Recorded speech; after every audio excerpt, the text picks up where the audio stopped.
Permettre à la jeune fille vulnérable d'avoir accès à un emploi, cela fait partie du projet de promotion et d'accès à l'emploi évoqué au cours du Conseil des ministres ce mercredi. Un projet que le gouvernement entend mettre en œuvre très rapidement. Il prévoit, entre autres, des formations qualifiantes en plus de mécanismes d'aide à l'emploi. Ce programme est mis en œuvre en partenariat avec une fondation, la fondation Amigo, et il vise l'amélioration des conditions de vie et l'accroissement du niveau de protection et d'insertion socio-professionnelle des jeunes filles de 16 à 25 ans, des jeunes filles principalement rendues vulnérables par leur faible niveau de scolarisation et leur exposition aux grossesses précoces, aux IST et au VIH-Sida. Ce projet durera 3 ans avec l'objectif d'accompagner 160 jeunes filles pour la première phase. Une autre communication, toujours dans le cadre de la formation, c'est l'adoption du plan sectoriel éducation-formation sur la période 2016-2025.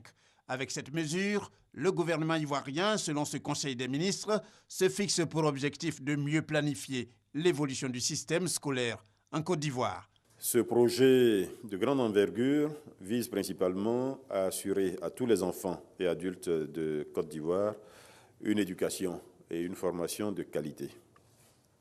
Il s'agit ici de prendre en compte naturellement les acquis du système d'éducation actuel, mais d'intégrer dans ce plan les ambitions de la Côte d'Ivoire qui figurent au plan national de développement 2016-2020. Ce plan définit les modalités de mise en œuvre de la politique de scolarisation obligatoire des enfants de 6 à 16 ans au cours des 10 prochaines années. On peut également noter qu'au niveau de l'enseignement secondaire, le plan prévoit un dispositif devant favoriser l'accès à une éducation de meilleure qualité pour les élèves de 12 à 15 ans, ainsi que pour ceux de 16 à 18 ans.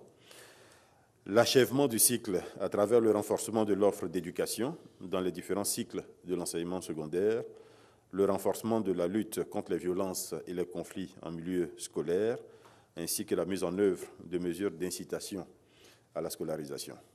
Le gouvernement, également préoccupé par la vie chère en Côte d'Ivoire, saisissant donc l'occasion de ce rendez-vous hebdomadaire pour en parler, il décide de prendre le taureau par les cornes pour ce qui concerne notamment les problématiques de l'alimentation, du logement et du transport. 3 secteurs jugés prioritaires à l'issue d'une étude réalisée en 2014. Ces études indiquent qu'il y a principalement 3 postes de consommation qui sont jugés les plus importants par les Ivoiriens.